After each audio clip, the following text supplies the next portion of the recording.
kitchen trap! Welcome, people, to episode 3 of our LucasArts History Saga.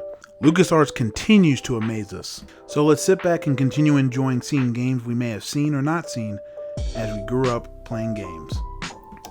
In the late 1980s and the early 90s, Lucasfilm Games developed a series of military vehicle simulation games, the first of which were the Naval Simulations PHM Pegasus in 1986,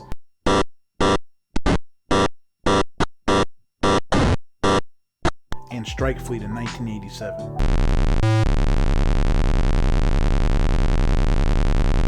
These two titles were published by Electronic Arts for a variety of computer platforms, including PC, Commodore 64, and Apple II. In 1988, Battlehawks 1942 launched as a trilogy of World War II air combat simulations, giving the player a chance to fly as an American or Japanese pilot in the Pacific Theater. Battlehawks 1942 was followed by their finest hour, the Battle of Britain, in 1989.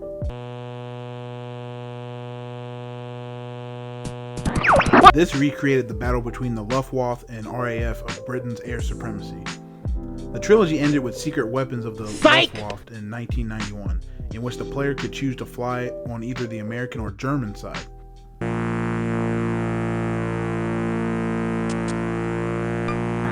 The trilogy was applauded for its historical accuracy and detailed supplementary material. Secret Weapons of the Luftwaffe, for instance, was accompanied by a 224-page historical manual. The World War II trilogy was released with cover art by illustrator Mark Erickson in a compilation titled Air Combat Classics in 1994. The World War II trilogy was created by a team led by Lawrence Holland, a game designer who later founded Totally Games. Totally Games would continue to develop games almost exclusively to LucasArts for a decade, with the most noted outcome of the symbiosis being the X-Wing series. They were also responsible for LucasArts' 2003 return to the aerial battles of World War II, Secret Weapons over Normandy, a title released on PlayStation 2, Xbox, and PC. Alright, I'll take the south bridge. Chase, bomb the east or west bridge.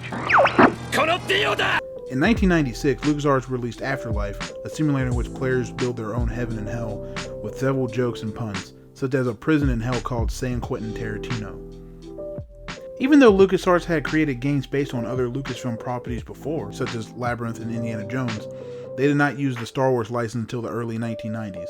Star Wars games began appearing in the 1980s, but were developed by other companies for LucasArts because the license for the games had been sold before LucasArts was formed. The first in-house development was the Space Combat Simulator X-Wing, developed by Larry Holland's independent team, which went on to spawn a successful series. The CD-ROM only Star Wars game, Rebel Assault, became one of the biggest successes in the company and was considered a killer app for CD-ROM drives in the early 1990s. Without them, you won't stand a chance against the Empire. Do I make myself clear? Yes, sir. Good. Now follow me into the asteroid field. After the unexpected success of ID Software's Doom, the PC gaming market shifted towards production of three-dimensional first-person shooters. LucasArts contributed to this trend with the 1995 release of Star Wars Dark Forces, a first-person shooter that successfully transplanted the Doom formula to a Star Wars setting. The Dark Forces strategy guide claims that the development was as well underway before Doom and was released, and that the game was pushed back once Doom hit the shelves so that it could be polished. The game was well received and spawned a new franchise, the Jedi Knight games. This began with the sequel to Dark Forces, Jedi Knight Dark Forces 2, released in 1997. This game reflected the changing face of PC gaming, being one of the first games to appreciably benefit when used in conjunction with a dedicated 3D graphics card, like 3DFX's Voodoo range.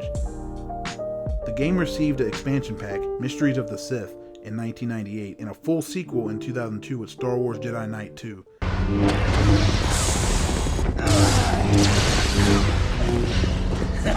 2003 Star Wars Jedi Knight Jedi Academy can be seen as a spin-off from the series, but was less well received by reviewers who complained that the franchise was becoming formulaic. Apart from the Star Wars themed 3D shooters, LucasArts also created the Western themed game Outlaws in 1997 and Armed and Dangerous in collaboration with Planet Moon Studios in 2003. Well, that's all I can fit in today's episode, but don't worry, much like the Star Wars movies, there's going to be another one. So stay tuned next time as we talk about LucasArts in the new millennium. Stay safe, and remember, Darth Vader wears a mask.